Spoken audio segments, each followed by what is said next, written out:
Blog Talk Radio. Om Shabbat Shalom, Holy Way of the Most High. Om Shabbat Shalom, I sense your presence. Om Shabbat Shalom, Holy Way of the Most High. Om Shabbat Shalom, I sense your presence.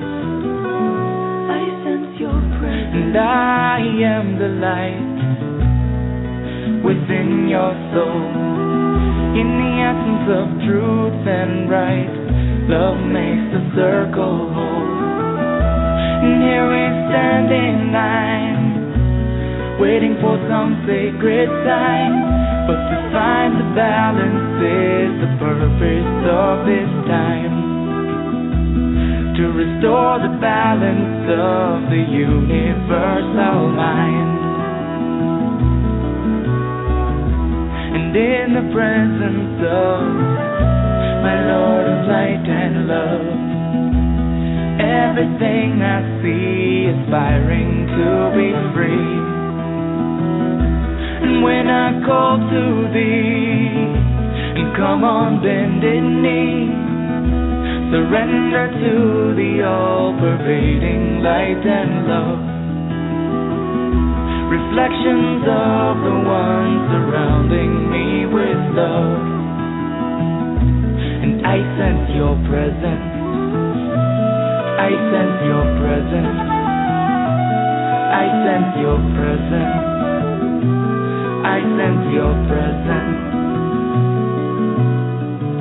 Within and without, above and below, yeah. East, west, north and south, I sense your presence. Without and within, below and above, yeah. East, west, north and south, I sense your presence. I sense your presence.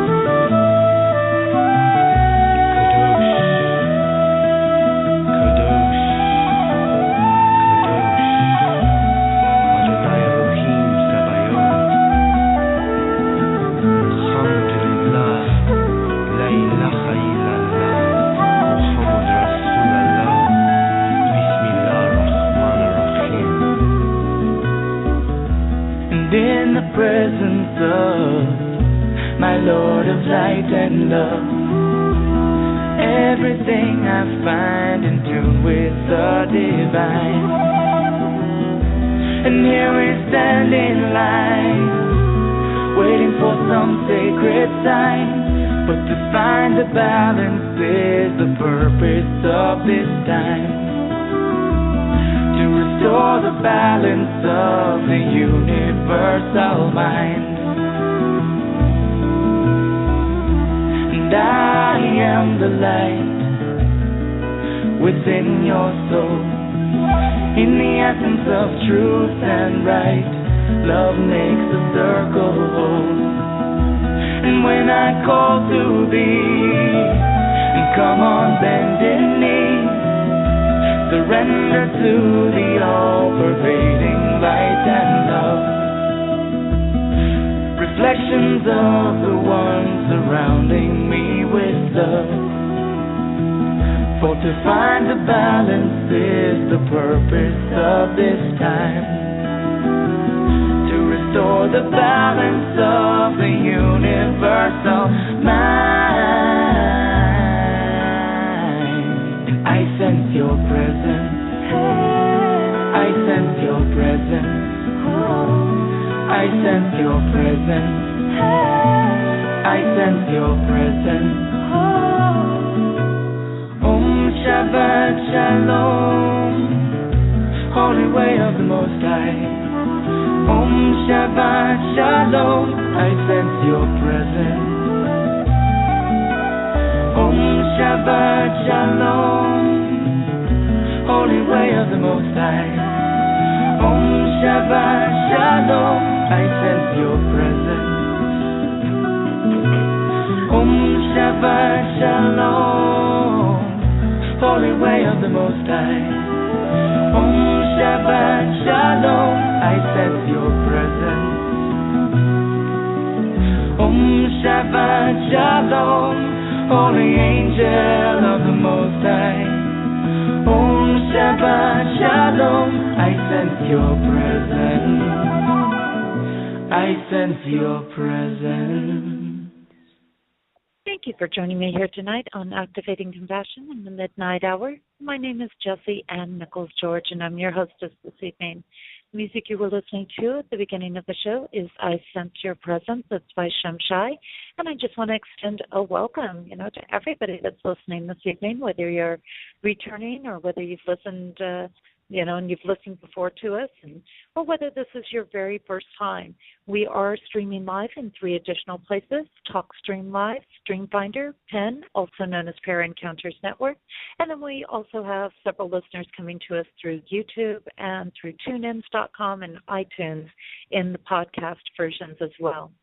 Here at Activating Compassion in the Midnight Hour, I look at the different ways that compassion exists in our lives, how to remove our blocks, resistances, frustrations, and more. In some ways, I'm looking at different aspects of how compassion is in our life, how it affects our life, and the different areas of compassion.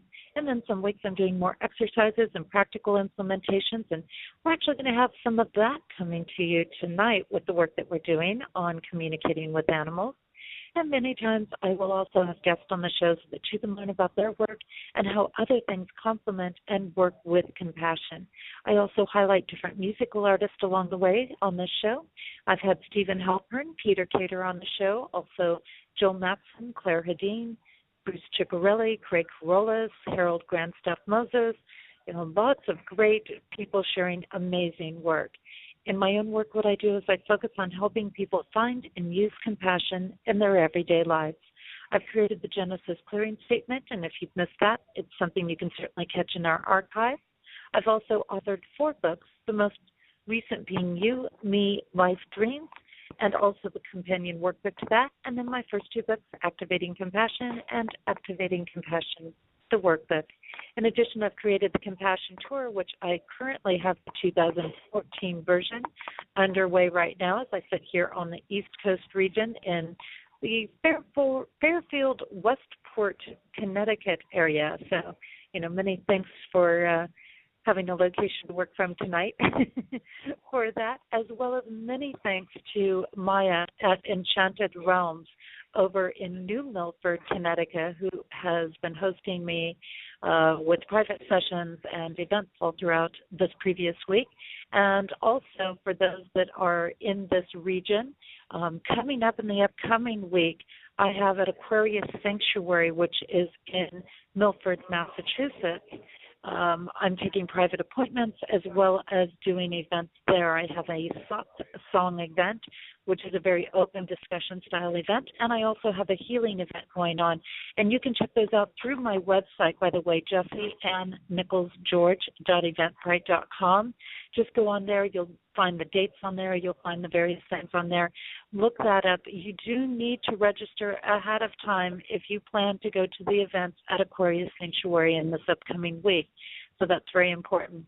After that, I will be leaving there, and I will be doing an event in Rhode Island region. I've got events coming up in Pennsylvania, New Jersey, Washington, D.C. area, as well as some great full one-day weekend events coming up. So definitely take a look and see what's around on there, because I'm sure I'm near you. Just a reminder, if you enjoy the show, make certain that you do tell your friends and family, and share it with other people, because I find so many times we get a show and we share something, and what is happening in that show is exactly what somebody else needed to hear. I get that all the time. People respond and go, thank you for reminding me about this aspect or this dimension or this piece of my path and my process. And it really gets us thinking in ways that can really be beneficial to somebody. And they can also, through my website, on my page of Main Street Universe tab, they can also find the archives there, as well as just using the same link that you use to get into the show, live show here, and that will get them to the archives as well. And then, of course, our podcast on iTunes, tunein.com, and on YouTube. Now, those that have listened into this show before know that I do like to delve into a great book called The 72 Names of God. It's by Yehuda Berg, who is a great, wonderful Kabbalah master, and he has such a great way of bringing, the big, giant concepts into everyday language for us. So let's delve into this. And also on my page of the Main Street Universe tab, this will be posted throughout the week so that you can go back and look at it and review through it and see what's happening, just to refresh your mind. I'd like to do that a lot, see where my message is that I'm focusing on for the week. And the common name of God that we have tonight is memories, called memories. And the technical name on this is Vav Shin Resh. Okay, that's Vav Shin Resh. And what he starts off with here is, do you constantly make the same mistake over and over again? Would you love to break the cycle?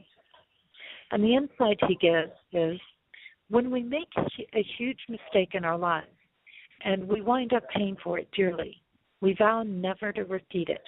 We've learned our lesson, we tell ourselves, but as the time goes by, the pain of our error gradually fades away and we soon forget the price that we paid. According to Kabbalah, the opportunity to repeat the same error inevitably returns to us, this time in a slightly dissimilar form, perhaps through a different circumstance or a different person, but the underlying problem is the same. We must confront this error over and over again until we internalize the lesson and remove the negative trait that led us to slip up in the first place. Now, each time we repeat the mistake, our pain and our payment increases. And that's a huge thing to think about for those people who like to just push things aside, ignore them, procrastinate on them, and that lesson keeps coming back to you over and over again. The thought that payment, that debt, is getting bigger every time, and not just in the 1 + 1 = 2 factor, but in the 1 + 1 = 4 or 5 or 10 factor. That's how karma works. Every time we ignore it, it's not just magnifying another round, it's magnifying 3 to 10 times. So we're really increasing so that when we don't deal with things right away. Now, the meditation that he gives on this is, the power of memory arises within your consciousness. Lessons of life are deeply ingrained into your being, including the lessons and wisdom filling the very pages of this book. This name also removes negative memories and activates greater memory retention. It's a pretty powerful thing when we look at it. Those negative memories can really interfere and keep us locked into patterns. It's actually something that I deal with in my events, the memories that we have, as we've talked about in previous shows. For example, at 4 years old, oftentimes tell us a lot of how we are doing the things that we're doing, why we're doing the things we're doing. It shows us the patterns and the insights to the choices that we've made along the way. And looking at memories can be a very, very valuable piece to our development, our growth, our harmonizing, our balancing. So again, the common name of God we have for this week is memories, and the technical name on it is Vav Shin Resh. So a lot of great information there shared by Yehuda. Now, we've got some really great topics to deal with tonight, and what I'm going to be looking at here is giving you a little insight to think about before we go on break tonight, and that is, do you have a good relationship with animals? Are there certain animals that you connect really strongly with? Do you try to communicate with animals? Most cultures and belief systems have animals associated with them or place an importance on animals. They may be lumped together in large groups or separated out by domestic and wild species. Even prophecies have used animals to foretell what would happen in countries around the world.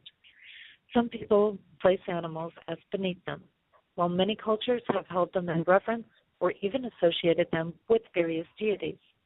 Most animals do seem to have a spiritual connection of some sort or another. They may be instinctual, but they are also very intuitive. They tend to know who they are safe with and who they are not, and who they must strike out against. Many indigenous cultures feel that animals that you relate to are a big part of your spiritual path and nature in a given incarnation. I've also known people to use the energy for animals or their representation in a way to find or embrace inner power or strength or characteristics. Many people build a strong connection and find that they can even communicate with them. Communication can be a big key in dealing with both wild and domestic species. However, many get frustrated in this process. Animals communicate normally in a more universal language, that of pictures and images that we project through our mind. If you say to your animal, "Don't do that," but you are picturing them doing that, they will still do it. There are recorded cases of people communicating with jaguars and helping them to shift into being loving when those people are around. It seems that we can learn a great deal from animals, and our spiritual development can be enhanced by learning how to communicate both with our mind and with the consistency in our words.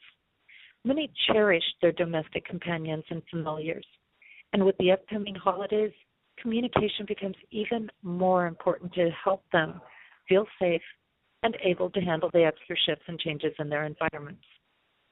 What communication techniques have you used with animals? What roles have animals played in your spiritual development? And have you been able to calm a frightened or unsettled animal? This week, we are focusing on a component of compassion that is related to the aspects in my book of "What about me?" And this reminds us that we need to tell others what we need and want from them and to honor ourselves in that process. I'm going to take a short break, and when we return, I am going to be taking a look at the role that animals play in our lives and our spiritual development. The song I have for you during our break is called "Stolen Moments." It's by Claire Hedin. And if you'd like to find out more about Claire's work, you can certainly do that. Check out more of her music. It's at clairehedin.com, and that's CLAREHEDIN.com. And we're going to have that right up for you. Again, it's called "Stolen Moments." We'll be back in just a couple of minutes.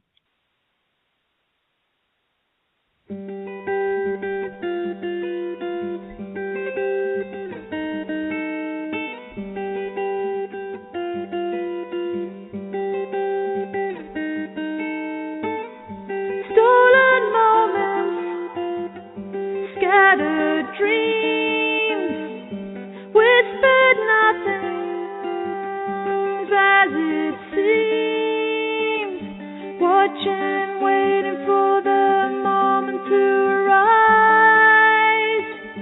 Feel the mystery burning deep in your eyes.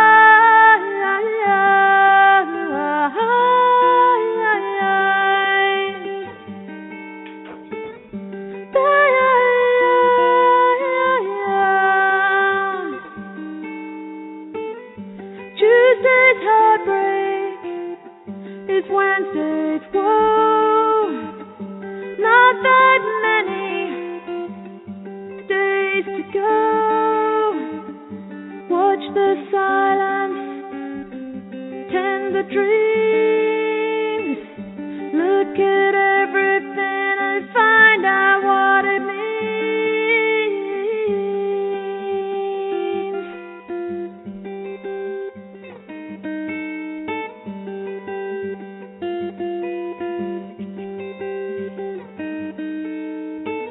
No more surprises, that's what I asked for. Since that moment they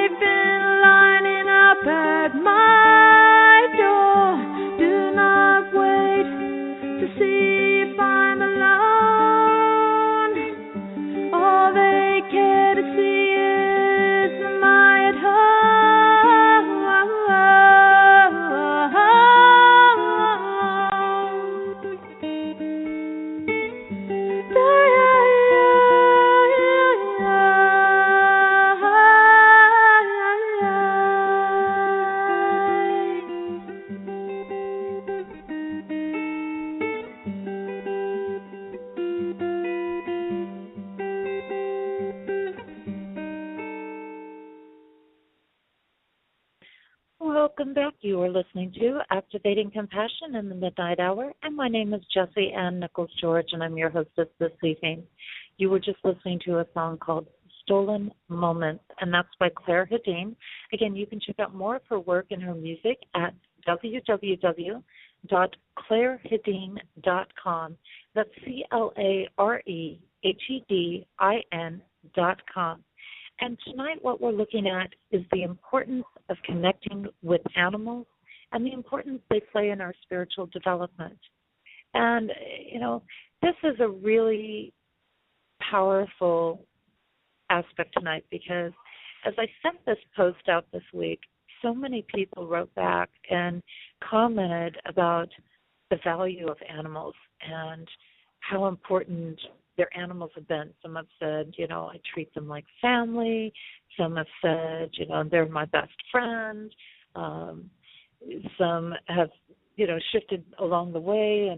And it's brought back a lot of nostalgia of what they've meant in their life. And it seems like no matter what culture we're in or what belief system that we're in, most people have an interest or a fascination with animals. They've played very important roles along the way in mythology, and we look at Eastern cultures. They play a very heavy symbology there, as well as the Native American culture. And this is fascinating. We've even made them deities along the way. Animals and deities have played a huge role in spiritual cultures, and there's so many I can't begin to name all of them, obviously, but Freya, Isis, Egyptian cultures, the food dogs in the Chinese culture. Animals, of course, play a role in the entire Chinese astrology, as well as in feng shui practices for most people. Durga, which is a tiger deity.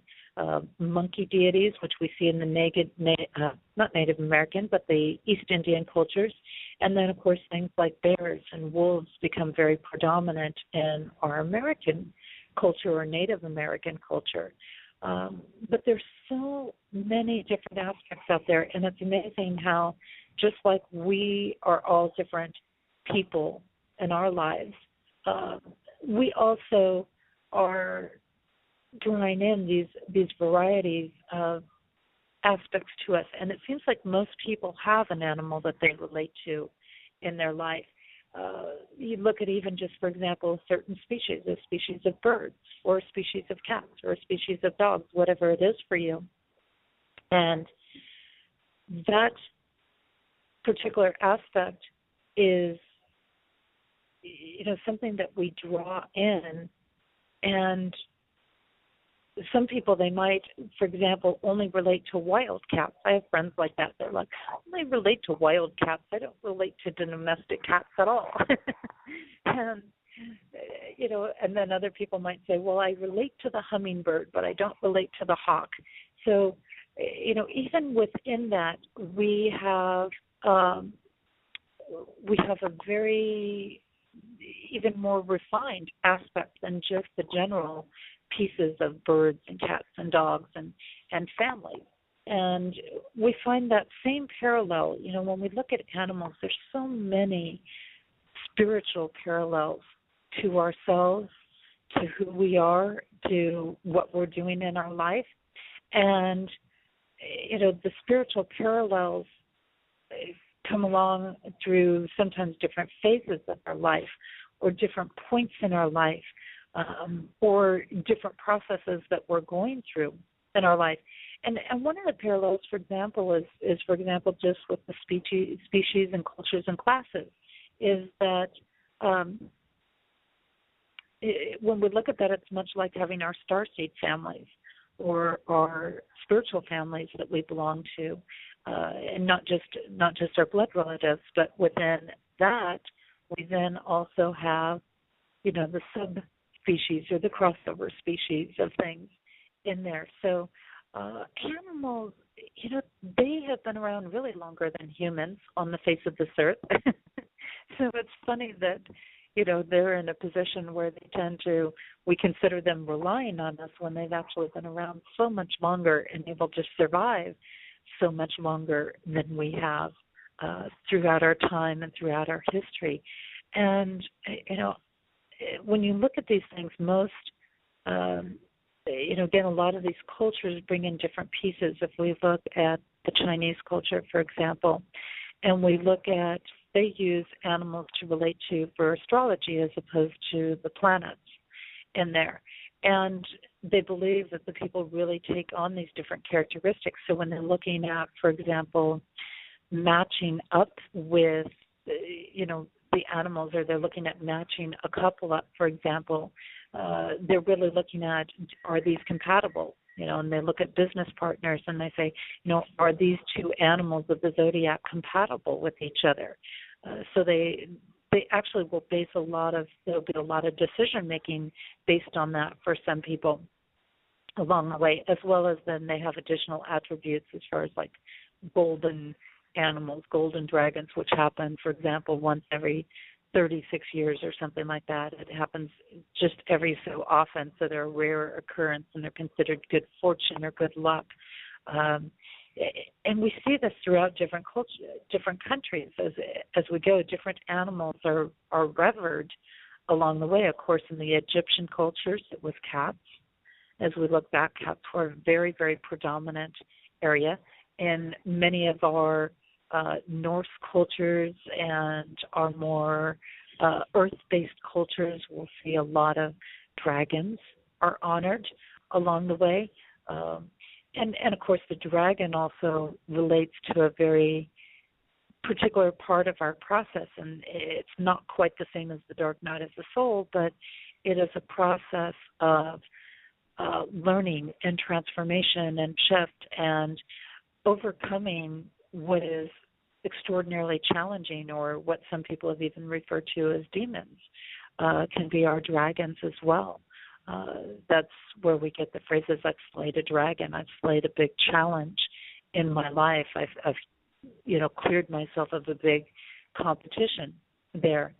Now, as we look at these different things, and of course, as we move, say, into the Native American culture, when we're looking at animals and our cultural ranges, the dog family becomes very important.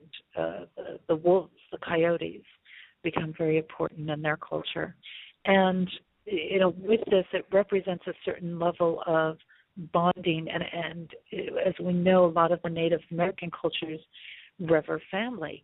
They consider their tribe family. And the wolf also operates in that same way.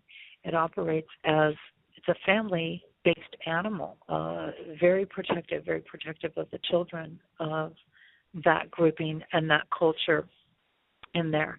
So we can see those parallels. They also revere the strength of the bear. And, the bear aspect, of course, they represent with somebody who has a lot of strength, a lot of power, a lot of force, a lot of physical endurance that goes on. And it's interesting how we apply these different things, because we have taken names through so many different aspects of our groupings, whether we take a spiritual name on, or whether we're given a name at birth, or whether we decide to change our name to something else.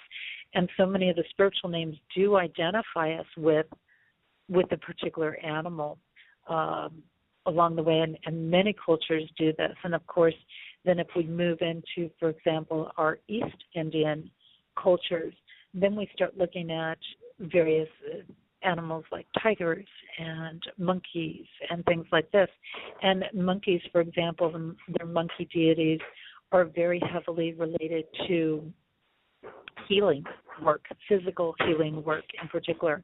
Matter of fact, I remember several years ago I was working for a company for a while, and I was doing some work a little outside of the Chicago, Illinois area, and there was a woman in one of my training groups, and I was training some of the employees there for some work, and she was in my group, and I identified her name and knew what it meant. And she says, "Oh my gosh, nobody ever knows what what my name is. Nobody ever knows what it means or what it's about around here."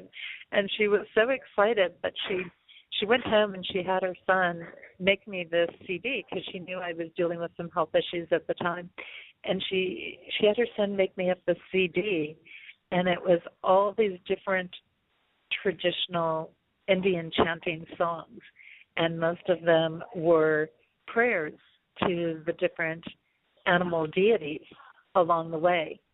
So that was, very, very interesting that she did that. One of them was the monkey deities that they had in there, and she goes, just listen to this, and you'll be healed, and you'll have this wonderful energy, and it was such a beautiful gift because this was done from their traditional tribe and not just the basic ones that you would go to the store and buy. So I actually still have that CD to this day, and absolutely love it. And I still listen to it from time to time. It just brings back that memory of connection with her and that aspect. And for those that are just tuning in right now, this is Activating Compassion in the Midnight Hour. My name is Jessie Ann Nichols George, and tonight what we're doing is we're discussing our connection with animals. And, again, the importance that animals play such an important role in our spiritual life, our spiritual lessons, what's happening for us. And I do welcome if anybody has something that they want to type into chat. I'm keeping an eye on that as well. If they have comments or something like that. And I see one coming in here through Carrie Ann, mentioning that she dreamed a lot one time of the bear and ants, and lately it's been spiders. And these are huge things because our dreams, of course, are great messages, and our dreams come to us much in the same way that animals communicate with us, and that's through pictures and through visions. And any of you that have had animals, you know that it's not just us communicating to them, but they communicate to us as well. I've had cats like that. Other people have said that, where their animals have sent them a thought, and they've been going someplace, and they said, oh, no, I need to go home for a minute. And they felt drawn to go home, and sure enough, it gave them an opportunity to do something for their animal that they had forgotten about when they left for the day. So it's interesting how we do develop. I think oftentimes people will even develop a stronger connection with the animals than they do other human beings. We've seen this in many cases where people have not been able to break through different emotional issues or patterns in their life, and it opens them up. Now, I do want to talk about Carrie Ann's aspect here of dreaming about bears and ants and spiders. And I myself went through periods in my spiritual growth where I would always dream that there were a whole bunch of snakes around me. And people that know me, and they've heard me talk about my snake stuff before, but I would have this thing for a long time with snakes where they would literally chase me down in real life. They would chase me. And that was not fun, like when I lived in Arizona and I'm out hiking on the trail and the diamondback rattler, who is about 10 feet away from me, decides to start chasing me down the trail. And I, in reflection, now know that particular aspect that I was dealing with had to do with my Kundalini energy rising. Yes, it was Carrie. It was very scary, actually. What I learned was I had a light that radiated from my eyes, and it still does. And so they were striking at the light because they felt threatened by it. Even though it was not threatening energy, that's what they felt. And, of course, my fear oftentimes would take over, and I would not be communicating enough with them to let them know I was not threatening them. But, that's what they took it at, because it was a higher vibration than them. And our animals do have different vibrations. For example, a lot of our reptilian animals will relate to the fourth dimension, but a lot of our, which is a dimension that souls can get lost in. It's a dimension that is more fear-based, and it's a dimension that we tend to pass through once we cross over from this world. So we do know that cats come oftentimes from the planet Lyra, which is 11th dimension energy. We also know that dogs come from a similar vibration as cats from Sirius, the planet Sirius. So that's another interesting piece. Their energy is elevated. Which comes why a lot of times when you see dogs, they're very excited, they're very loving, they're very loyal. They have that higher elevated energy. So, and I'm glad that you brought this up, Carrie Ann, because I really, am here also. One of the things I wanted to delve into during this course was, or the show tonight, was to help people look at some of the meanings behind the animals that we connect with and that we relate with. And we're actually going to do some exercises with working with the animals tonight too, so definitely stay tuned for that. Now, when we look at the bear, of course, now the bear can represent many things. The bear can represent an aspect of protection. It can represent an aspect of growing strength. And, of course, what's happening with our bear, or with the animals in our dreams and our visions, that interaction also tells us a lot in relation to the signs and the symbolism and how we're dealing with these different aspects in our life there. And so the bear also represents a source of power. It's also an animal of family, which is another reason why we see it a lot in the Native American culture as well as other cultures. I have a friend that just loves bears. He lives in the Mount Shasta area, and he just lives for his little bear friends to come out every evening and say hi to him, in the evening time. And so it's great. It's great. The bear energy is something that, it can be gentle, it can be playful, but it can also be very, very ferocious, and it can be very aggressive energy. And one of the things about bears is oftentimes they carry that sort of larger-than-life principle about them, which means that they could actually be very gentle, but their large presence can be intimidating to people. So, when we look at that, we have to stop and we want to look at those aspects when we're relating it, for example, to a dream. Am I being intimidating? Am I feeling intimidated? Am I, maybe I need to reel in my energy a little bit and tone down some of what I'm putting out there so that people feel a little more comfortable with me or a little more relaxed around me. It can also represent a need to connect more with nature, a need to be in that mountain environment that the bear would normally be in, to connect with the trees, with the forest energy. It can mean that we have a lacking of earth energy in our life at that time. So when we're lacking, for example, the earth energy in our life, there's a lot of things that can be affected. Our money can be affected. Our sense of being nurtured can be affected. Our nutrition can be affected. Our health can be affected. There's a lot of different pieces that can happen there, and it can, again, give us a lot of insight about what we might be craving or needing in our life or how we're coming across or what we need to pay attention to regarding other people. Now, when we look at the ant factor, the ants are a very interesting thing because most people would look at ants and say that's a pest in my life. Ants are those annoying little things and they bite, and some of them are ferocious like a bear could be ferocious, but in a different way. And when we look at ants, we can also, again, we see a collective. We see a gathering. They tend to be in large groups. They have colonies that they live in with it. So they're not highly solo animals, which tells us, maybe we need to be socializing more. Maybe we need to be working more with a group or team, or being part of a team. And one of the things about ants that I look with, both group settings, exactly, Carrie Ann, at that time. So it might have been, how were you working with your coworkers? Were you playing nicely with your friends? Those sorts of things in there. And the other thing about ants is that they can be actually very inspiring animals. They can be an animal of inspiration, which is not something that a lot of people look at or think about, because they can carry a lot more than their weight.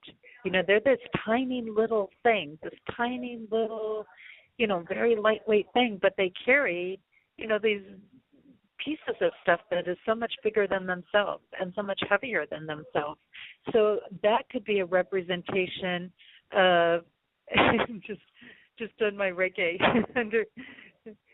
Yeah, so then it's like perhaps it's telling you maybe you're carrying more than your weight in the team, or maybe you're not carrying your weight in the team, or maybe in order to get things done, you need to share that weight and that responsibility that's in the team in there.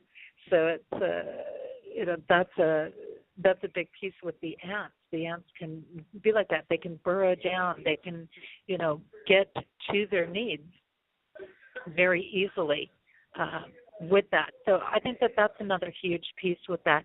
Now you shifted, and now you have a lot of spiders coming into your life. And what's interesting is spiders are very introspective. They're very solo. And that's interesting to have that coming up at this point of the year where we are shifting. We're in the autumn. We're in the fall time.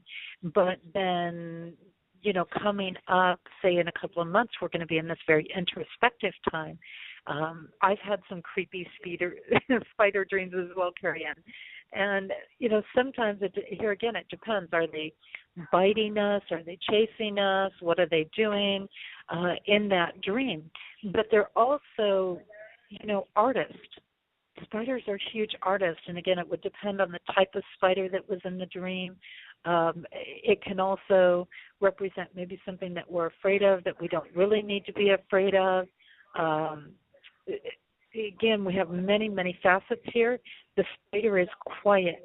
It doesn't, you don't know that it's coming. You don't know that it's there a lot of times. And while a spider can be poisonous, most spiders are not poisonous. Most spiders will not be a problem to us. And most are looking to be left alone in their own space out there. So we then want to look at a couple of things and say, okay, if this is an introspective animal, and this is more of a night animal than a day animal most of the time, not always, but this is an animal that is quiet. It's telling us that we may need to step back and do some observing. It's telling us and letting us know that there's a connection somehow that maybe we're being observed by other people.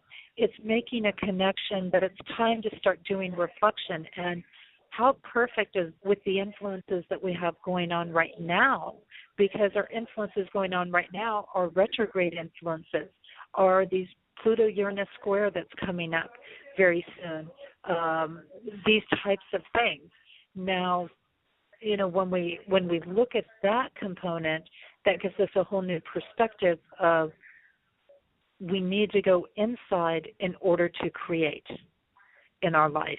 And I would take that as a big symbol with the spider, again, depending on, what was happening, what else was happening in the dreams around the spider.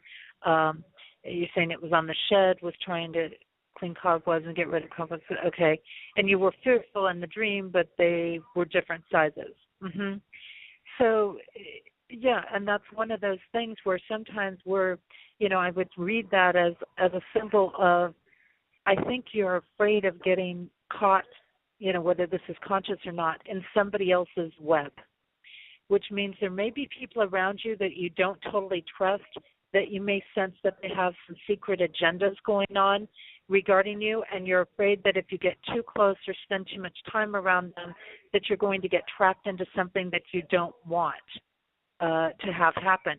So what's interesting is you went from this collective energy to the individual energy in things. You went from the being fairly comfortable with what you were seeing to being uncomfortable with what you were seeing. So when we look at this, it's a powerful insight to then start looking around and saying, Who am I reluctant around? Where am I afraid of? And even more than that, why am I hesitant? What part of me feels like it can't say no? What part of me feels like it's going to get caught in the web as prey versus being able to stand up and say no and to hold my ground on something? So, you see, this is why it's important to log things like our dreams or the messages that we get coming into our life, because when we look at these different components and then we start to put together, we start to get this bigger perspective and this new perception that goes on.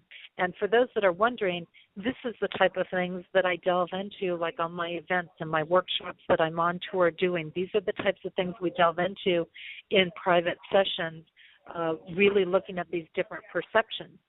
And, in reality, animals, just like everything else, they have the pros and the cons. They have the scary sides and they have the loving sides to them.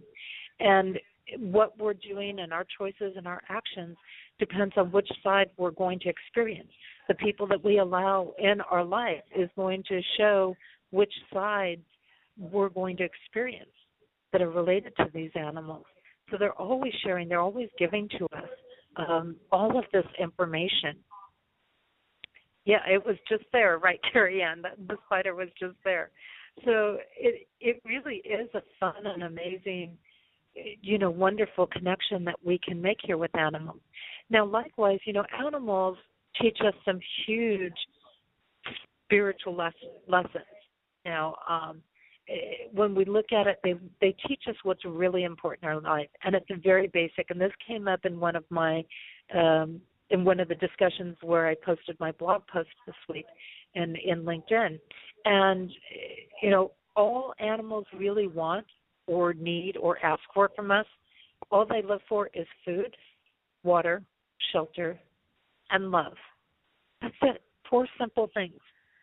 4 basic needs: food, water, shelter, and love, which is why this reminds us how important it is to keep our food sources clean, to keep our water sources clean, to provide a sense of safety, to provide that shelter on all levels, not just our physical level, but all levels, mentally, emotionally, spiritually, physically. And love. Love is so critical.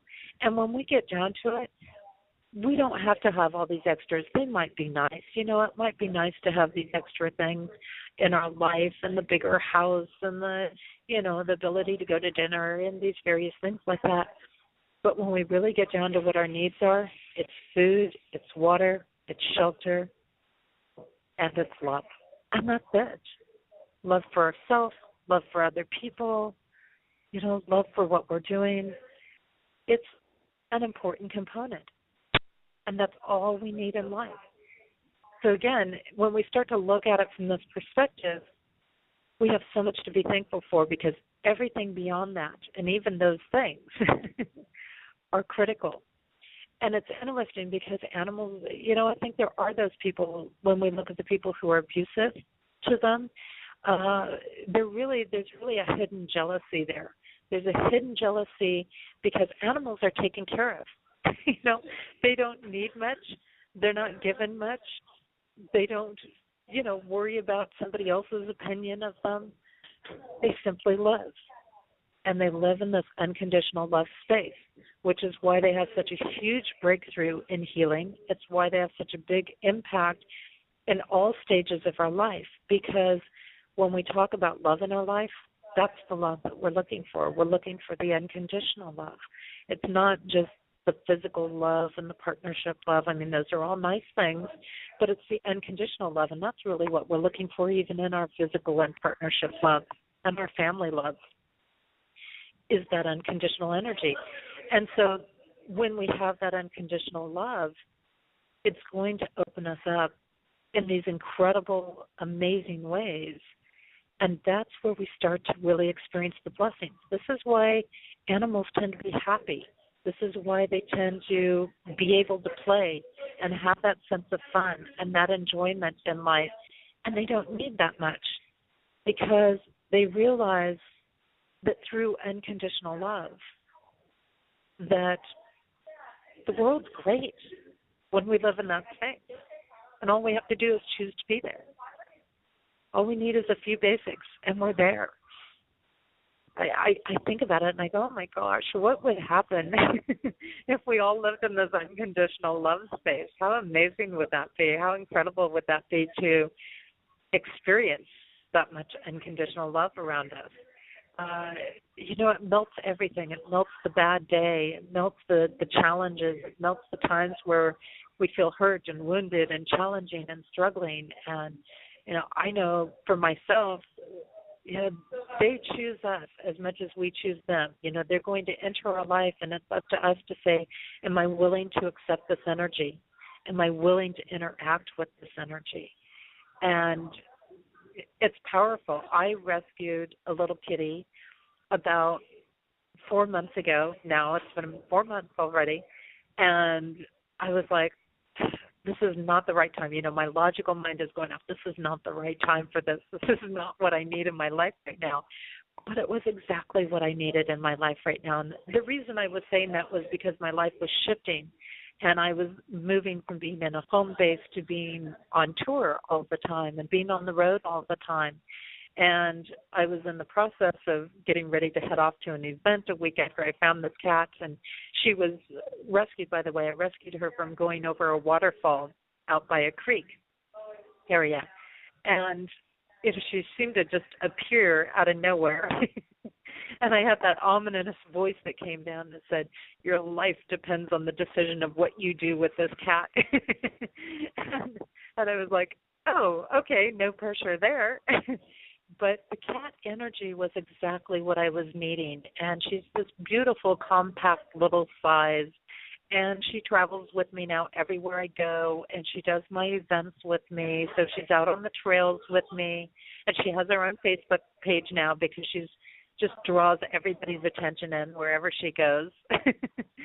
And so she got this beautiful name of Orly, O-R-L-I, which means bringer of light.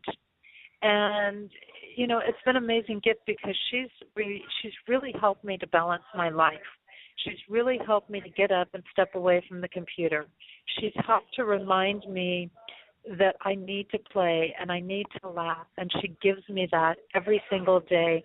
And even when she has days that she has to be in the vehicle a lot all day long and all throughout the night, and she still comes and she snuggles up with me and she purrs with me at night, and she still just gives me that love. And it's amazing. She doesn't care that she doesn't have a big giant house or anything. She's just happy to hang out with me.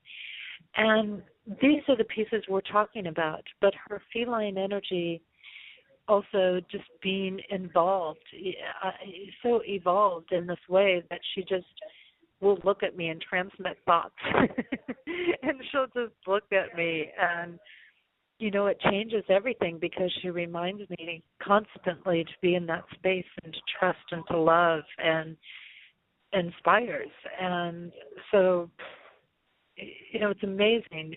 We need to pay attention because when they're coming to us, especially in a situation like that,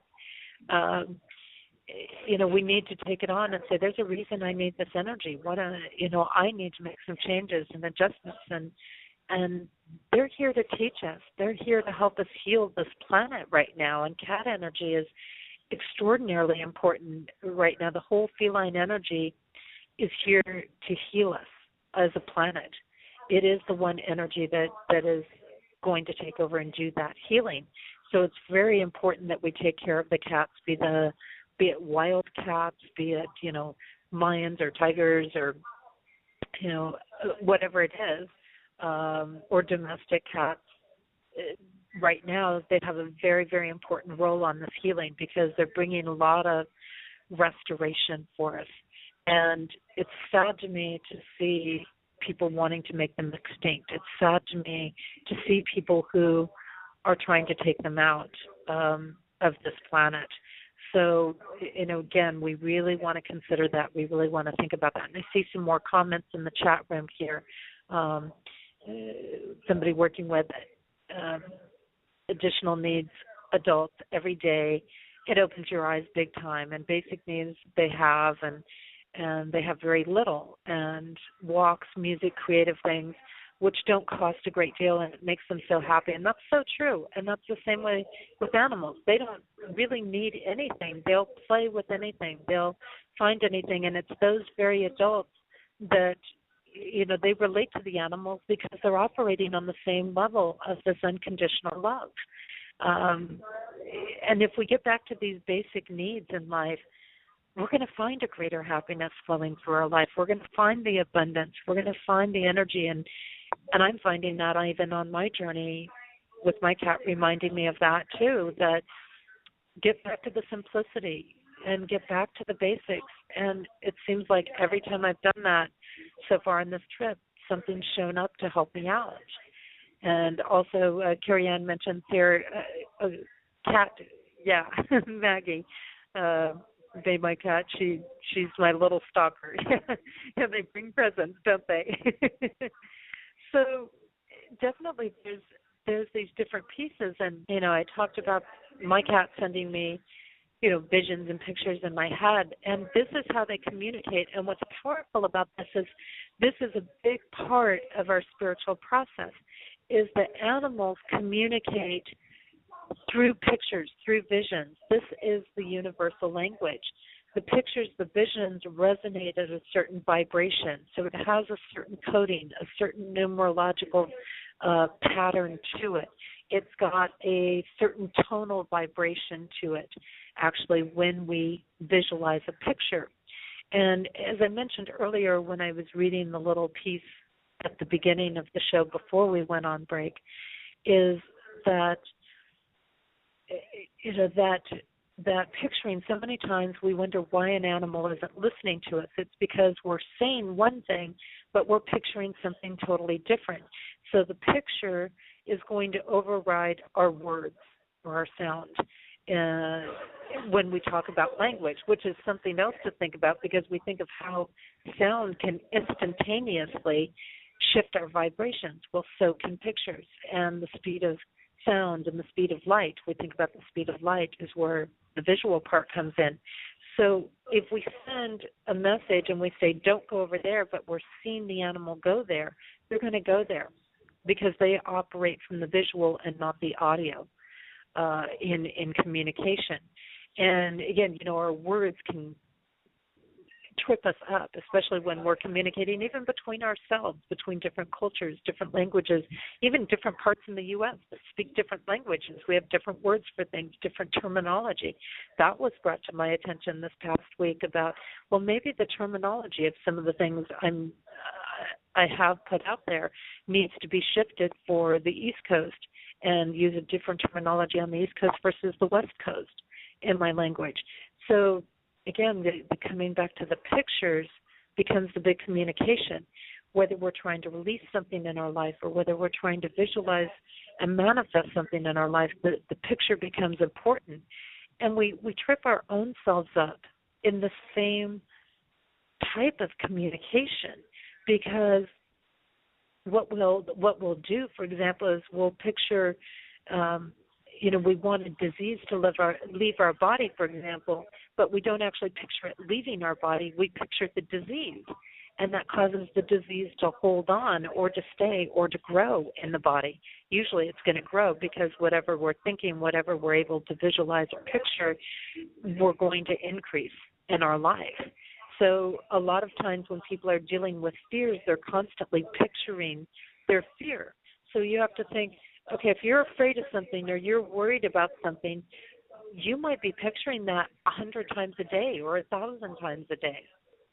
So if you picture that 1,000 times a day, that's like telling the universe 1,000 times that you want that to happen. And, that's a big thing. And if you tell the universe 1,000 times that you want something to happen, it's going to give it to you. So we have to be very careful when we're thinking to stop that pattern if we find ourselves visualizing something that we're trying to let go of in our life or to release in our life. And we need to either picture it moving away from us, but better, I find, is to picture what we really want to have, what we're really desiring. And I apologize, I'm trying to get away from that word want and desire because they're not really the right thing. To picture what we choose to have in our life, and to see what we'd like to activate in our life, because everything we have, we just need to activate it. It's not missing from our life. So that's the same thing when we're communicating with spouses. We want to communicate what we're really wanting, and this is where sometimes people wonder, why is somebody not, relating to me well? Why is somebody not connecting with me in my life? And, for example, we see this sometimes when people are trying to get together, or one person likes somebody and it's not being reciprocated, and the person feels awkward and uncomfortable around them. And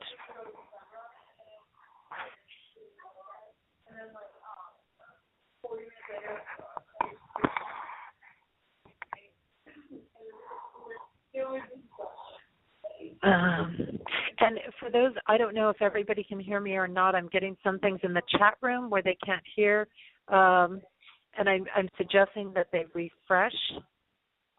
Probably something, I've just checked my phone, and my phone is still going and okay. So my chat people may need to refresh here for a minute, and I'll kind of do that. Okay, good. So we got the refresh back, and it is still there. Wonderful. So when we're visualizing things and we're looking at these aspects with relationships and with other people in our life, it's the same aspect. I hear so many times when I've worked with different clients that, oh my gosh, I'm so worried that he's cheating. I'm so worried that he's seeing somebody else, and they're picturing him doing that. So what they're really doing is they're telling him to go have an affair. They're telling him to go cheat by living in that fear, that worry, because that's the picture that's running through their mind. Whereas if, what they're really looking to get from that person is to have more attention from that person, to have that person, be more affectionate with them and to communicate more with them and things like that. So if we shifted and we pictured that person doing what we choose for them to do, then we're going to get that. Okay, so right, if you want that love, if you choose to have that partner love you or somebody love you, then picture it. And if you don't have a particular person in mind because you're not with somebody right now, then what you can do is picture that feeling, receiving that feeling. And then you will start to draw in the people who are available and able to give that to you. And that opens the doors. And then you start a chain reaction of manifesting your choice of people in there and continuing to draw that in. You make yourself accessible. You make yourself desired. And so it's the same thing, like so many times when we speak a sentence, for example, and we go, I don't want you to not do that. Why don't we just say, I would like to see this in things? Yes, it taps into our universal laws. Absolutely it does. And I've seen that come through the chat room. So this is a very powerful thing. When we are learning to communicate with animals, we're also learning to communicate as our soul self communicates. The language we have here, that's third dimensional. Our words are third dimensional. The sound is a different thing. And yes, the words carry patterns and they carry vibrations, but they're still third dimensional in a lot of ways, whereas the pictures, the visualizations are really a higher dimension communication. And that's how the universe communicates. So as we learn to do this, then we also get on board not only our own choice of what we'd like to have happen, but we get the support of the universe. So how cool is that? That you automatically get that in things. So also when we're looking at animals, and we're developing relationships, we want to move forward with respect. If we move forward with an openness, a hand, not making fast and sudden movements, then, this is another thing in life. when you're operating from your soul self, it doesn't have to make these fast, sudden, reactive movements when approaching something. It needs to observe. It needs to approach gently. It needs to approach with reverence, like holding your hand out, like letting it come to you. This is another aspect of how the universe works. We have to be able to allow it to come to us, and that's something we animals teach us. If you try to approach too fast, they're going to pull back or they're going to strike at you. But if you allow them to come to you, most of the time they will. If you sit and pause and be more gentle, that will happen with them. I find this communication important, especially as we're coming into holiday seasons and things like that. And there's a lot of animals that get abandoned, or a lot of people that buy baby animals and then they may or may not follow through on keeping them, things like this. So a lot of new animals coming in the household under very chaotic situations filled with a lot of turbulence, a lot of shift, a lot of change going on. And on one hand, this can be great for adapting an animal, but on another hand, again, wherever they are, you want to create their space of safety where they can be away from all of the happenings of things if they choose to be. Creating little spaces for them. And I've done this a lot of times with animals. And the other piece of it is sometimes we create a space and they go, wow, thanks for creating that space for me. That was really, really powerful. And then other times you wonder, gosh, they won't use the space I created. But if we stop and we pay attention to their habits and what they're doing naturally, we'll actually know where to put those things or how to create those spaces for them and what they're seeking in the type of space. For example, I had a little bed thing for my cat, and it was like she wasn't using it, and I kept trying to shift it around different places. And even when we came on the road, I started to shift it around places, and she wasn't using it even when it got cold. And I went, well, let me try something else. She likes to be at the top of my head at night. So what if I take and put it at the top of my head? Or where I had it was maybe not feeling completely stable to her. It wasn't where she wanted to sit. So I started moving it to where she wanted to sit. And now she's starting to use it. And she'll go and curl up there as I'm falling asleep at night. Things like that. So we also, that paying attention, that observing, if we observe, we know what they need, because they're not going to come out and tell us with words, hey, I'm hungry right now, or hey, I need this right now. So observing goes a very, very long way. And, as a friend of mine says, she does a lot of cat rescue, and she helps to get a lot of ferals, cats spayed and neutered and things like that. And she says, animals are smart. If we give them the tools that they need, they will take care of themselves. And we need to learn from that. We have all the tools we need.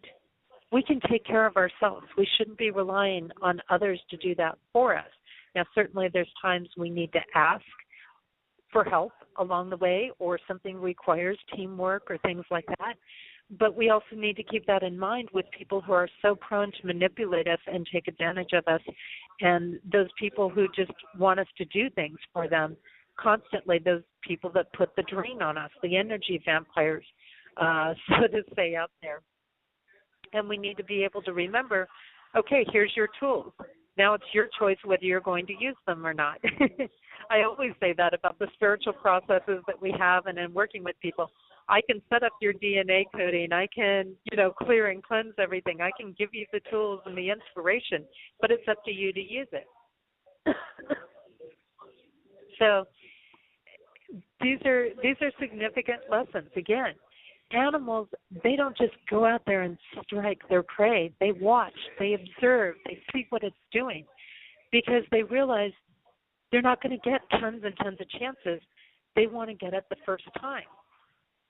So they conserve their energy a little bit. They pay attention.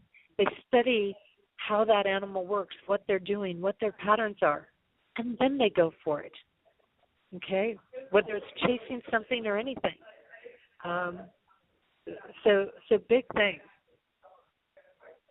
And yes, we learn, and Carrie Ann is mentioning that her Maggie understands no, etc., surprises people.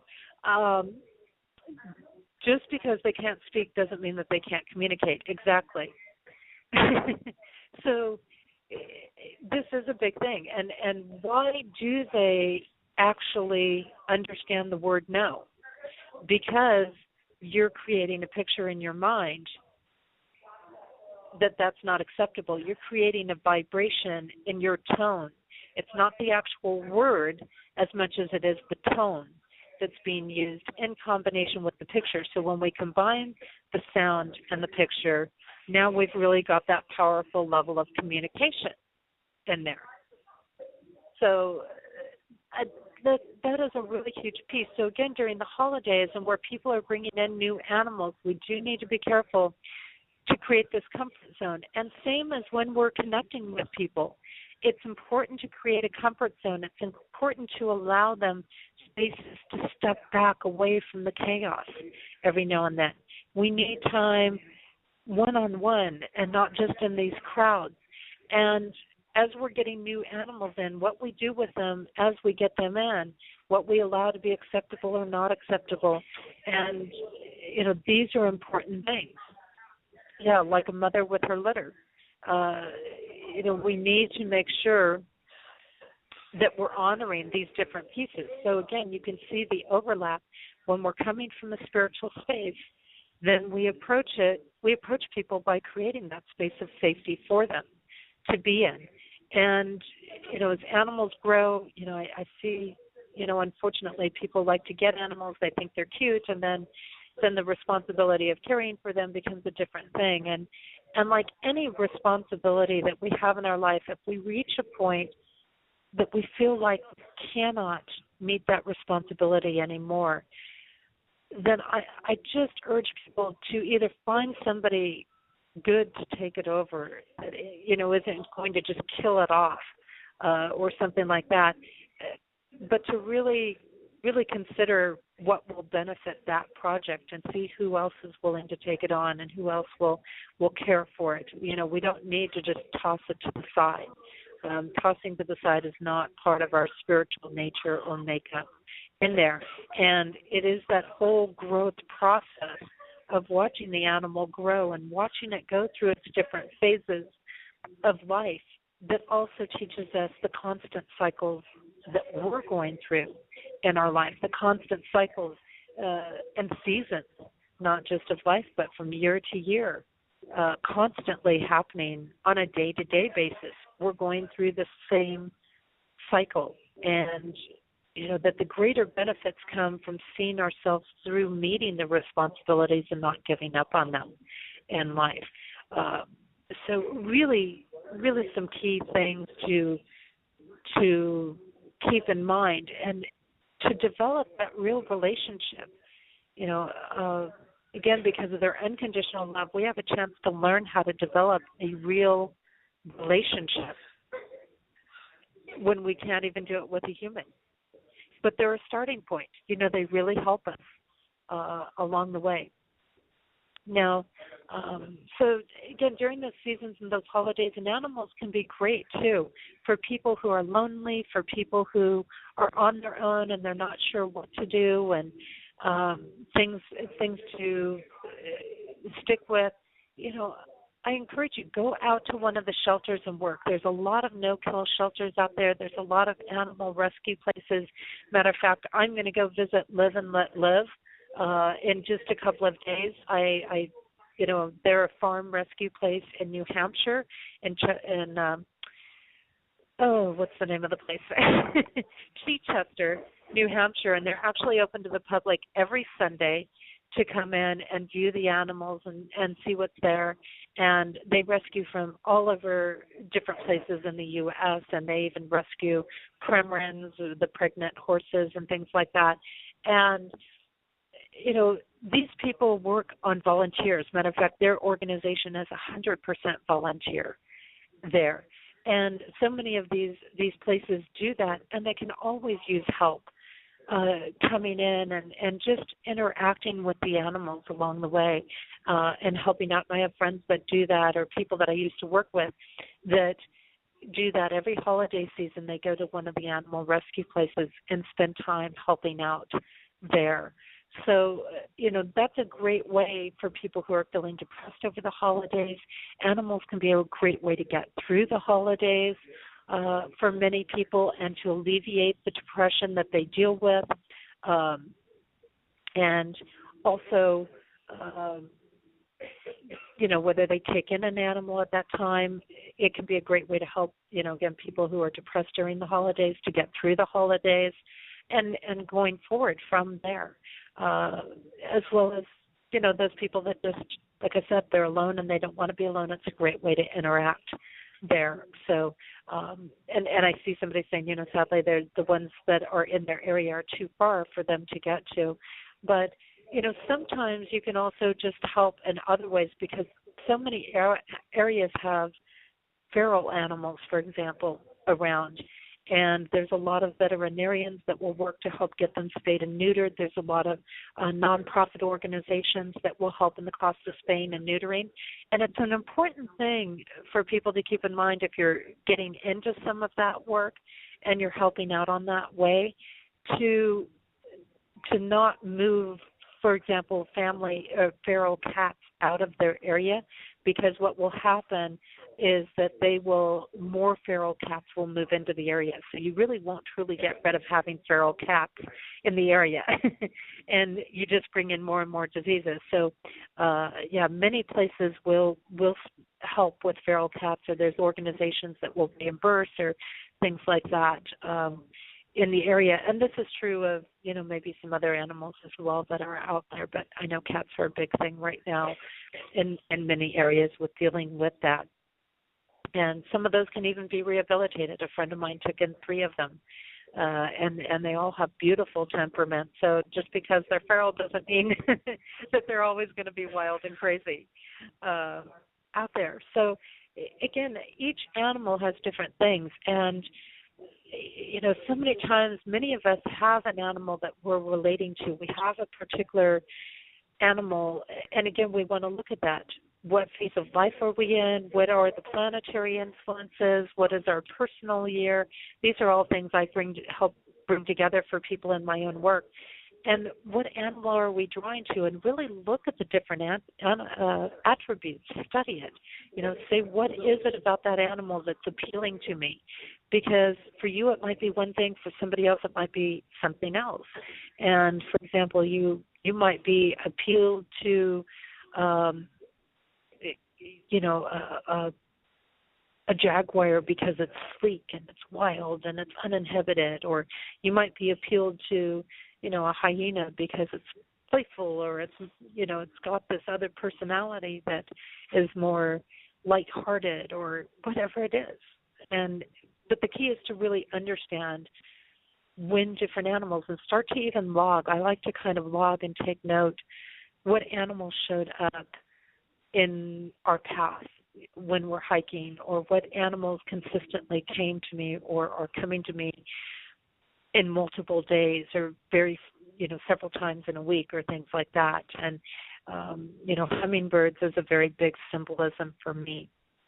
And for my cat, actually, Orly, every time we go out on the trails, she really draws squirrels.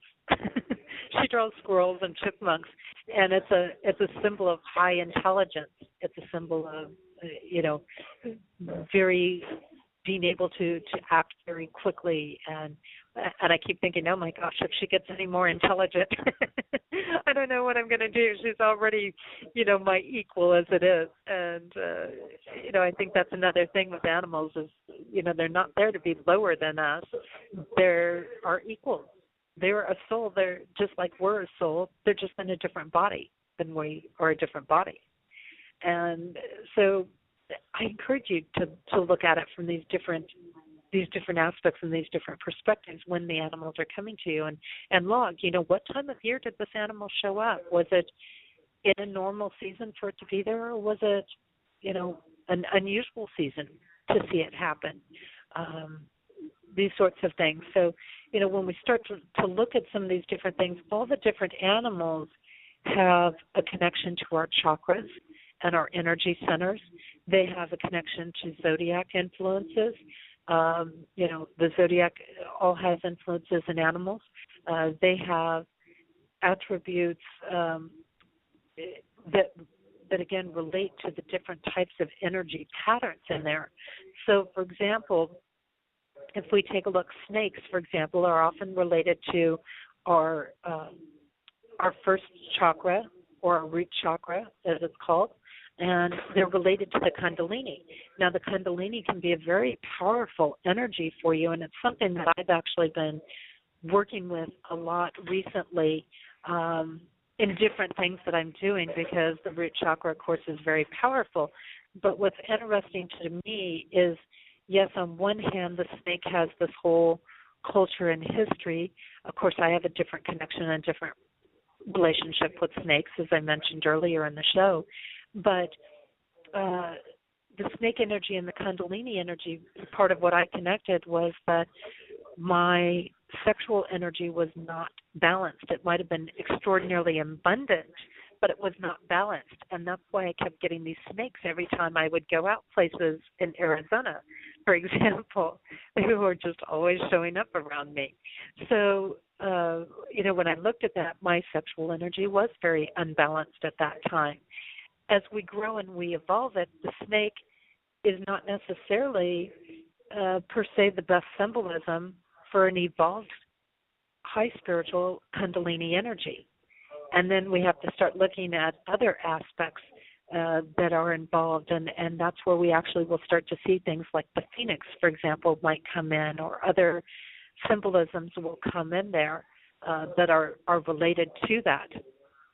So we get a whole different piece, and it actually evolves out of an animal energy connection when we're doing high-level Kundalini energy. So that's a fascinating piece as we look at these, again, where they get related to, and are they really connected to these pieces. Now, the feline energy, as I mentioned earlier, they're very, very important to these days and times and the transformations that our planet is going through. And the reason that they're so related to healing energy is because they are connected to the heart center and the heart chakra. Yes, they have intuition. Yes, they deal with the crown and the third eye chakra, but they're primarily related to the heart chakra. So again, the unconditional love, and it is the energy that is of love and above that is going to elevate us out of the big challenges, the big issues that we're seeing happen on the face of this earth. Now, dogs, for example, in the dog family, what we see there is we see a relation to our solar plexus chakra with dogs and the canine energy. Okay, so whether we're talking dogs or wolves or coyotes or any of that family will relate actually to the solar plexus, the hips, and the shoulder. So in some ways they do have also that root chakra energy in addition.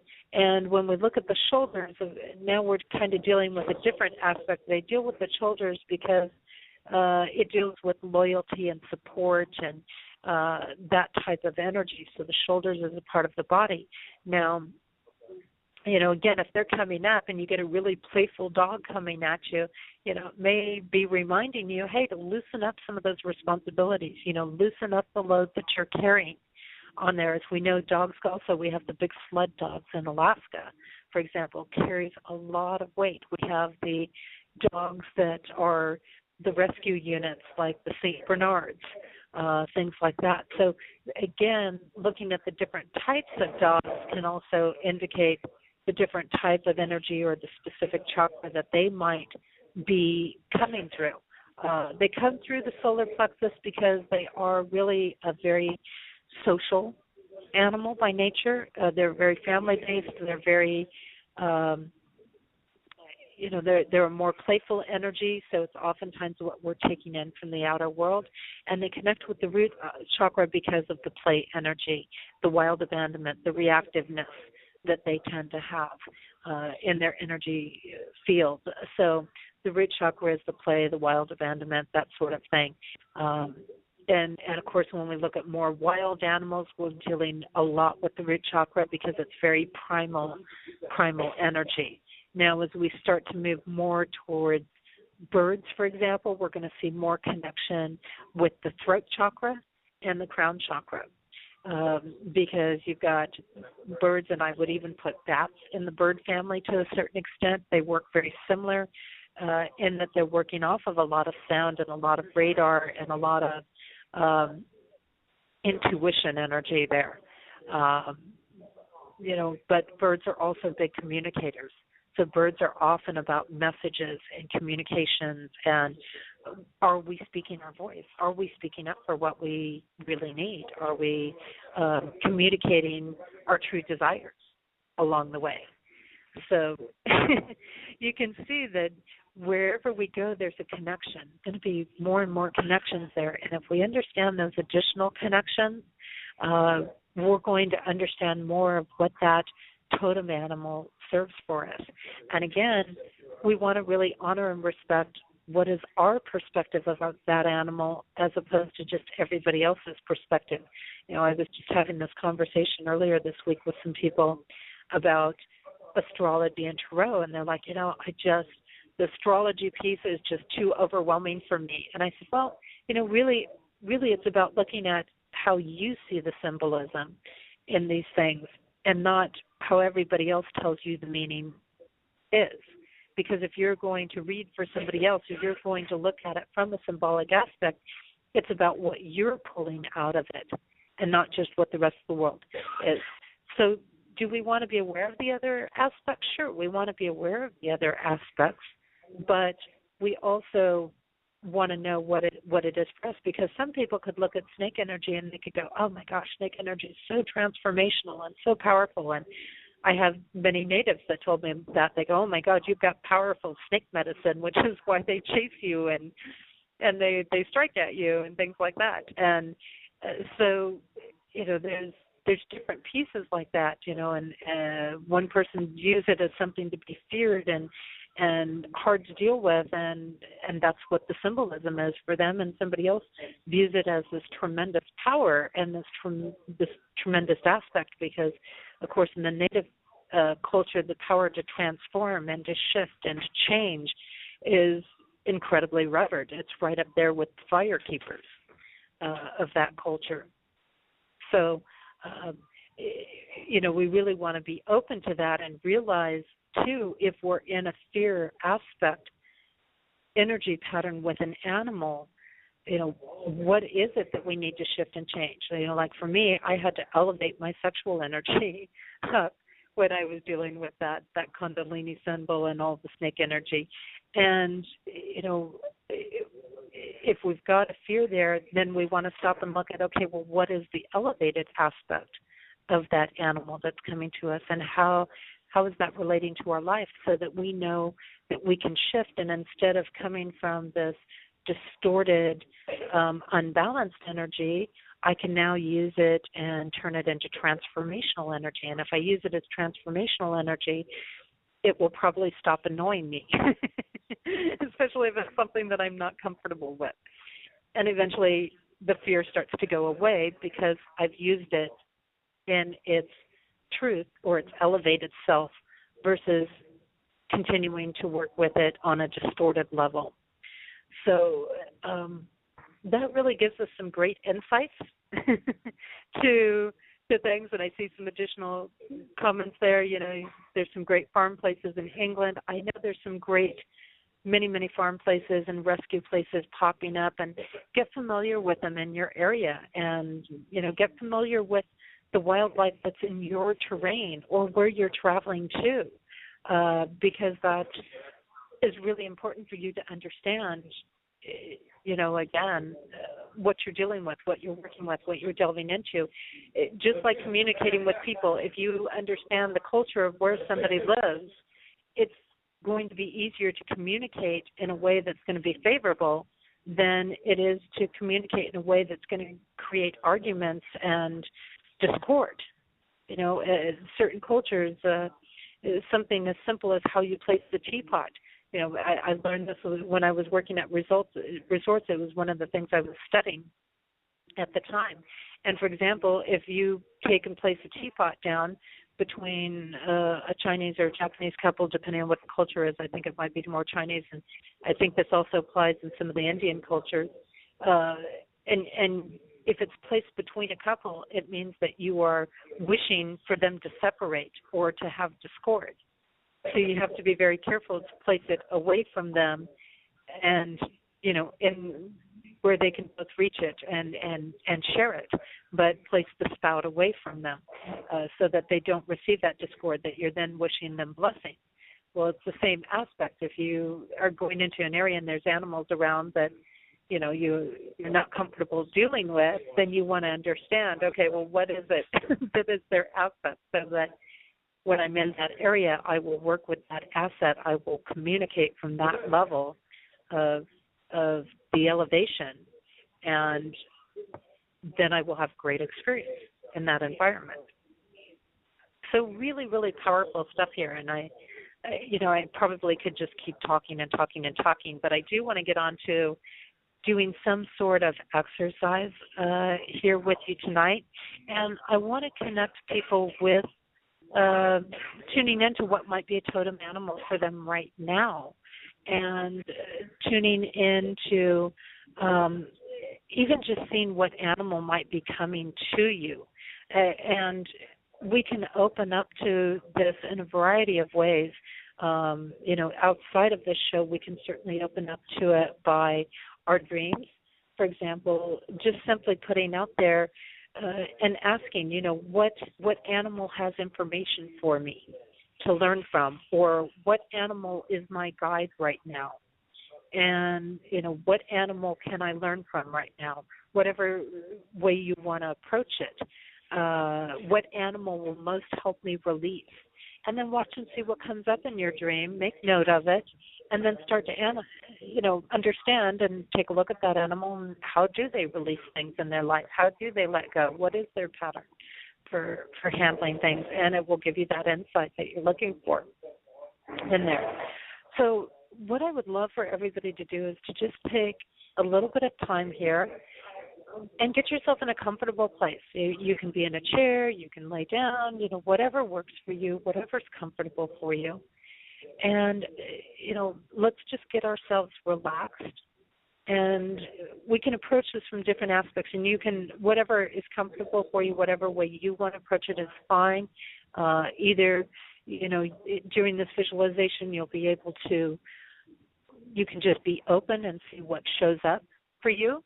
Or you can, call in a particular animal to work with you, whatever is your preference in this situation. So go ahead and get yourself comfortable.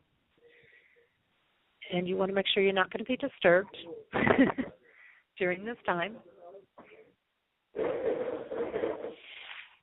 And start by just focusing on your breath. And this is going to be kind of a shortened version, so you can always extend this version if you want to. And you want to breathe from your diaphragm. So when you're breathing from your diaphragm, nice deep breaths. When you inhale, your stomach's going to expand. And when you exhale, your stomach is going to release and flatten out. Okay? So just go ahead and take some really big, deep breaths. Start to slow your breathing down. Just let your body relax.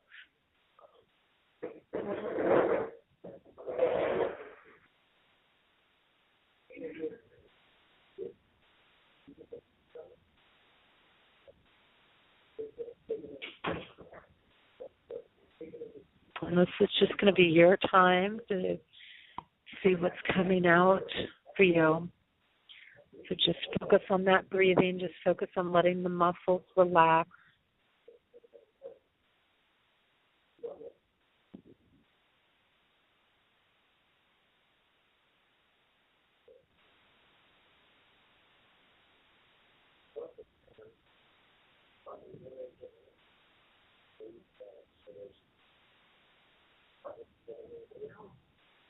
And just feel your body, your muscles letting go.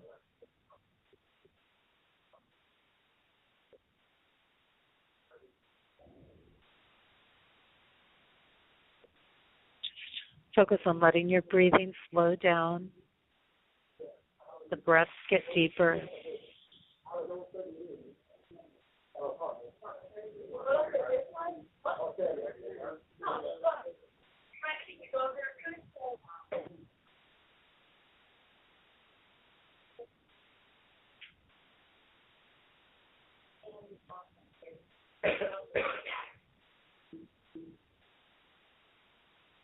And start to let yourself just kind of relax and to start to let yourself move away from your body and out into that big wide open space, the universe.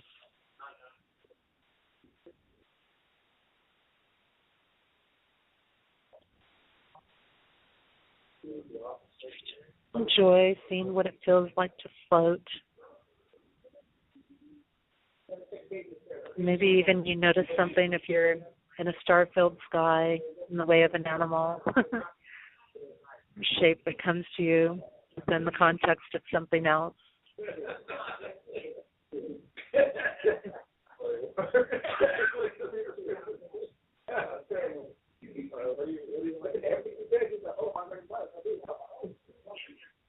And now let yourself move to any kind of setting that you want. Doesn't matter what it is, whatever just feels right to you, whatever environment or setting is coming to you that you find yourself in, just go with that. And know that you're totally safe. You're totally in control of this environment. You have nothing to worry about, nothing to fear. This environment has come to you for a reason.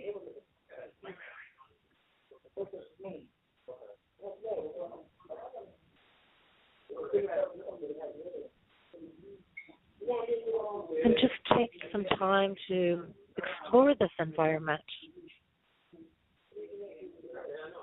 Walk around it. Take note of what's there, what it looks like, what it feels like.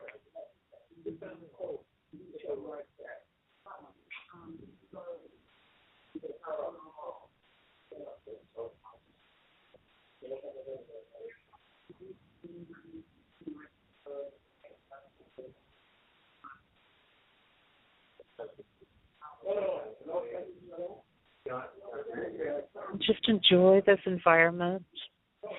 And as you're walking around this environment, you can either find an opening or a place or space or whatever it is for you. Or you can just keep going down the path or walking around as you are. And now start to pay attention and see if or what animal appears to you, what comes to you.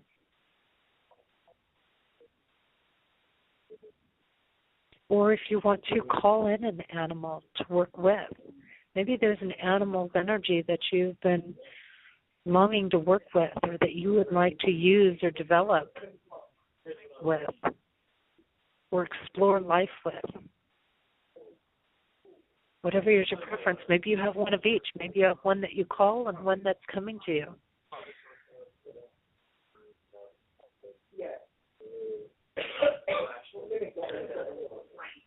And as that animal appears to you, use your mind to communicate what you choose to have with that animal.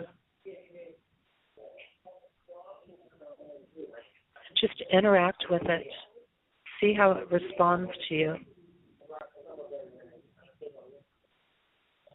See how, by creating a space of safety for it, how it will calm down. Or, if you need to understand its wildness, ask it to show you its wildness and work with that so you understand how to play at its side.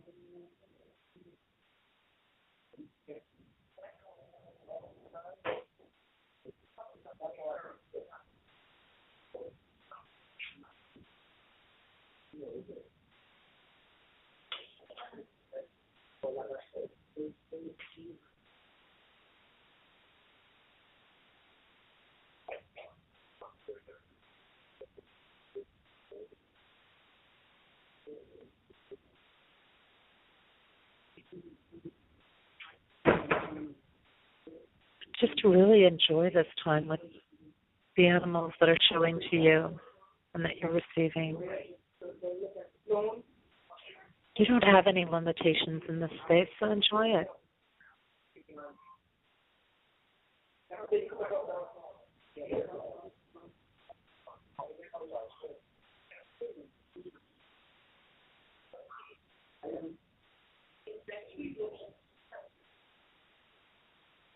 And if you want to play and become the animal, let yourself do the things the animal's able to do.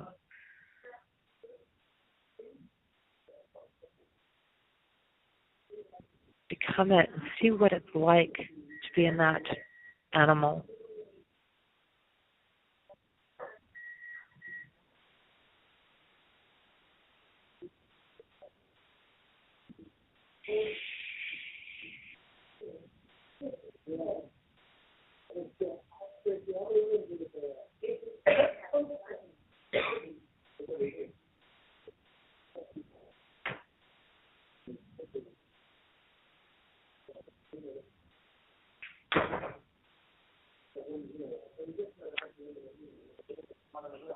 And now take a little bit of time and express your gratitude to the animals that are there for you, that have come to you.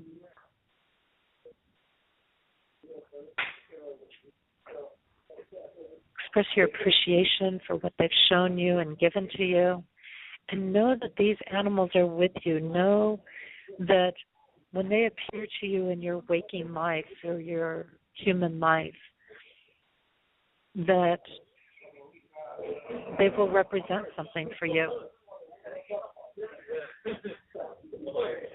And know what that representation will be. And that could be showing up, as an animal form. That could be showing up in a picture or anything. But know that when you see that animal, know what that's going to represent for you.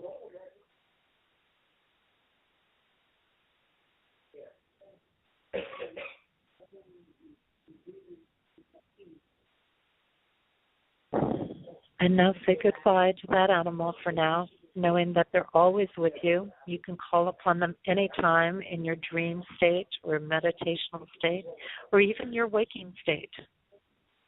And they will come to you.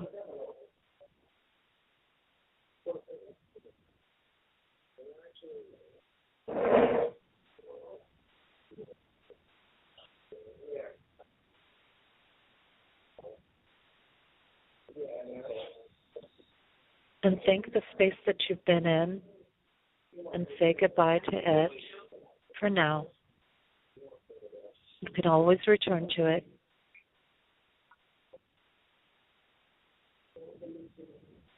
And once again, start to refocus on your breathing and your own body. And let your breathing start to come back up to its regular and normal pace.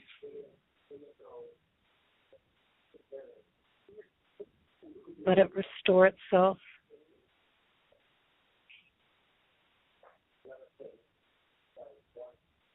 And open up.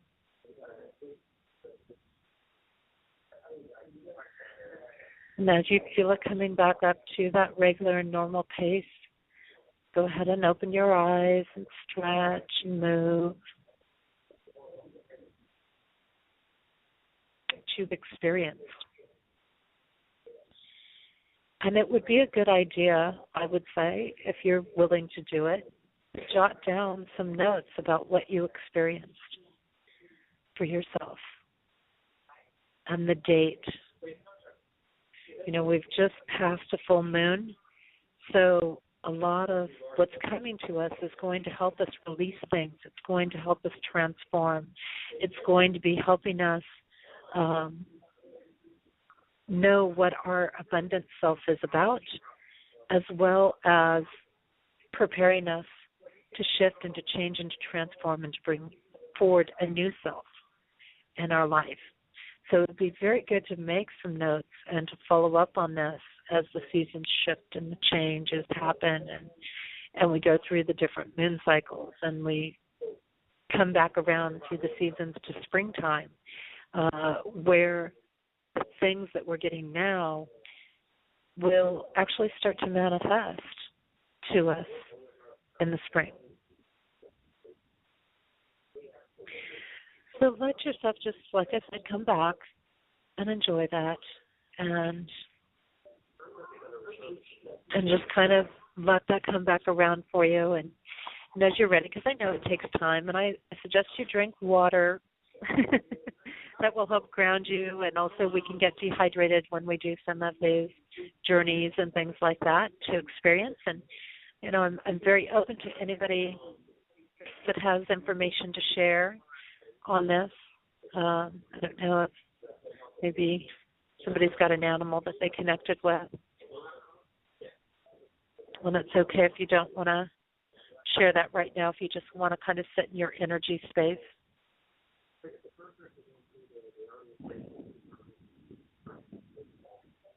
And feel free to go back through this at different times. If you're dealing with challenges in your life, if you're, you know, feeling like, hey, I could really use the strength of the bear right now, or I could really use the strength of the wisdom of the owl or the hawk or whatever it is for you. And don't hesitate to go ahead and call on that and to bring it forward in your life to help you through something.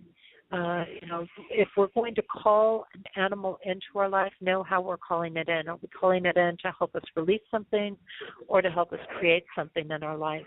And if you're going to use it to release something, then it's best going to be done on the waning moon, when, like right now, when the moon is full, going from full to new. And when you're looking to have it help you expand something in your life or to manifest something in your life, you want to do that on the waxing moon when it's growing from the new moon to the full moon in there. So that will also help get you more into the flow of the energy and which aspects of the animal to work with. This can be such a powerful process of even just choosing an animal to work with, either for a full moon cycle or, you know, each phase of the moon cycle, whatever your preference is, or for a season. Maybe you want to work with one for a season, and just see how it shifts and adjusts your life and your individual self and your spiritual self. So really a great time, and I just, this can be such a powerful spiritual tool to use when we work with the animals and we're willing to connect with them and we embrace that animal energy. It's so very, very powerful in here. I do want to mention that next week on the show, I am going to have Lorraine Tat Morris with us, and she's going to be sharing her work in Reiki, working with the goddess energy, and the importance of supporting locally owned stores. And I'll tell you, I am so big and so proud of this, that this is why I choose a lot of small stores to work out of when I'm touring, because I believe very, very strongly in supporting local indie stores around different areas, and I love people to get to know their stores that are around them.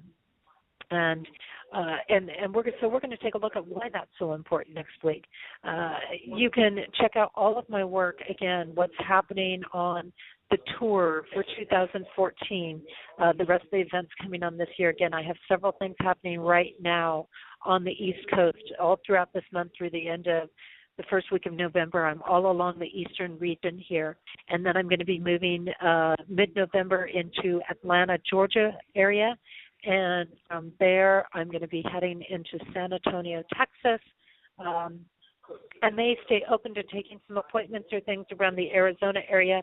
I don't have any definite venues set in the Arizona area at this time, but I'm looking at going into that region around December, and I'll be finishing the year out in southern Utah at Zion National Park region with an event for the winter solstice there. Check those out. Of course, I put videos out recently. Every month I put out a new video. You can find that on the website as well. I have a monthly special out. October special is that if you register for any full 1 or 2 day event that I have listed during the month of October, and you come and you participate in those events, I will give you all 4 of my ebooks for free. Now, I do have an option right now that while they last, I will also, instead of the ebook, give you the option of having a hard copy book. So that's something to consider. That's a good $50, $60 value right there for signing up and participating in an event that's going to be absolutely amazing. My books can be purchased also through my website. Books and products that my guests have had, those are listed on my website as well for many of my guests on there. And you can catch the archive shows, the upcoming shows, the video tapes, all of those things. Jessie N. Nichols George, the1.com. So that's my full name, the1.com on there. And it's just, it's all there. The information's listed there at the bottom of the show description. I also would like to remind you that we've got several shows here on Main Street Universe throughout the week. Sunday nights we have Darren Bouquet, who's a reader at Madame Laveau in New Orleans, doing spiritual insights. You can call in and get readings from him. Monday nights, Randy Goldberg does work in Vedic astrology. He also has some guests on the show. Tuesdays, Susan Weed is in sharing her work in herbs and natural plants. Really wonderful. Very short show, a half hour, packed full of information. And then Wednesday nights, we have Daniel and Janice running our flagship show. And then we have an interesting thing that's going to start happening with us on Thursdays and Saturdays. And in the near future, we're going to be starting some new shows up, and we're going to have a whole kind of potpourri of shows, a whole roundtable of shows going on where we're going to have about 4 different shows on each of those days rotating out. So there's going to be a lot of different types of things coming in, a lot of different people working on there, and you'll be getting to know those people in their shows, so that's going to be a lot of fun. Kevin Baird will be involved in some of these things as well. He created the Horizon Oracles Journey Stat. You can check out more of his work at templeofgaia.com. And, of course, Friday nights is Activating Compassion, the Midnight Hour. And I ask and encourage you to, stay with me here because the time is shifting and changing right now while I'm on the road. I'm checking out to see what different times are going to work out best. And I will be getting back to a more consistent time again. But in the meantime, I do apologize for it shifting and rotating around, but hang in there with me. Just tune in and stop by and check out what time it's running on a given week. Next week we're going to be a little bit later. We'll be running at 10 p.m. Eastern Time. Will be the start of the show. And then after that, we'll probably be back to some earlier shows again. So I know it's a little back and forth right now, but I really appreciate the patience as I get through this right now. And I just want to remind you, this is Jessie Ann Nichols George, and I want to thank you so much for being here tonight. And thank you to all of our listeners, not only on Blog Talk, but those that are streaming live through PEN, also known as Para Encounters Network, StreamFinder, TalkStream Live, as well as those catching our podcast at iTunes and TuneIn.com, and those that are catching the YouTube version of our show as well. And right now, it's taking me a little time to get those YouTube versions up, but be patient. I am going to get them up. Most of the shows are up there. I just have a few over the last month that I haven't been able to get posted up there yet. I look forward to seeing you back here next week as we delve more into activating compassion. Don't forget, if you've enjoyed my show this evening, share it with others. It's going to be available at the same link in our archive. And I'm going to be leaving you tonight with the song Yearning For, also known as Over and Over by Shemshai.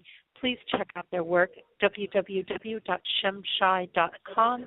That's S-H-I-M as in Mary, S-H-A-I.com. Thank you so much, and I look forward to seeing you again next week right here on Activating Compassion in the Midnight Hour. May you enjoy the rest of your weekend and have an absolutely amazing week. It's been a pleasure to be with you tonight. And if I could see what makes me blind, I would soar to the edge of my mind and to touch what seems unreal, just to show you the way that I feel. And we are in time with time, one with the season of change inside. And we are in tune with the tune, caught in a balance of sun and moon.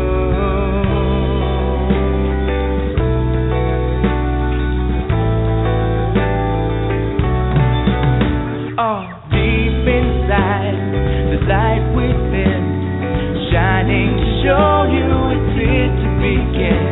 When all I have is all I need, I will soar to the edge of eternity, and we see it eye to eye, one within love to be for the divine, and we're walking hand in hand, caught in the balance of God and man.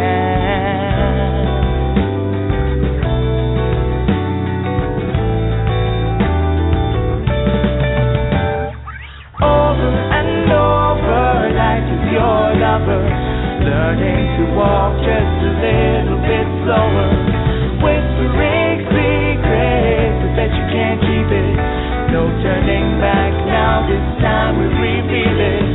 One to another, all will discover the essence within the most beautiful lover. Time is still turning, the love is still burning. Deep in your spirit, your heart still yearning for.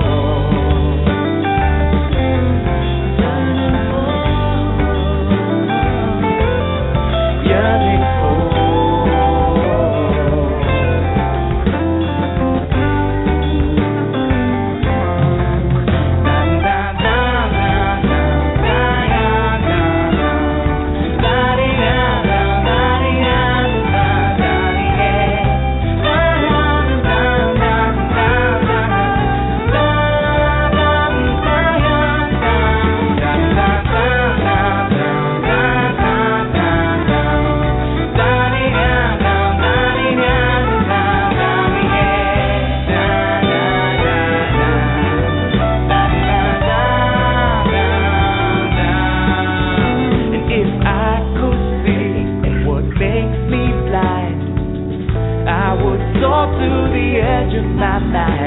When all we have is all we need, all that we ask for shall be received, and we see in eye to eye, one within love to be for the divine, and we're walking hand in hand, caught in the balance of God and man, and we are in time with time, one with the season of change inside, and we are in tune with the tune of life in the circle and love in bloom.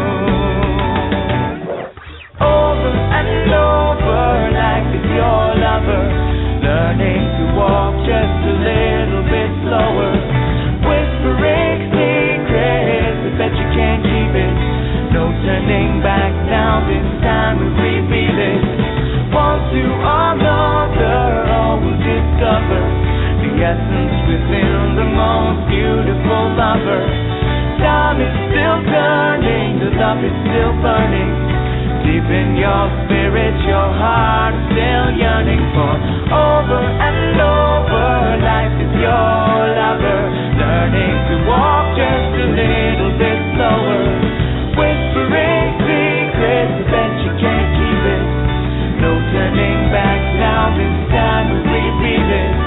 One to another, all will discover the essence within the most beautiful lover. Time is still turning, the love is still burning. Deep in your spirit,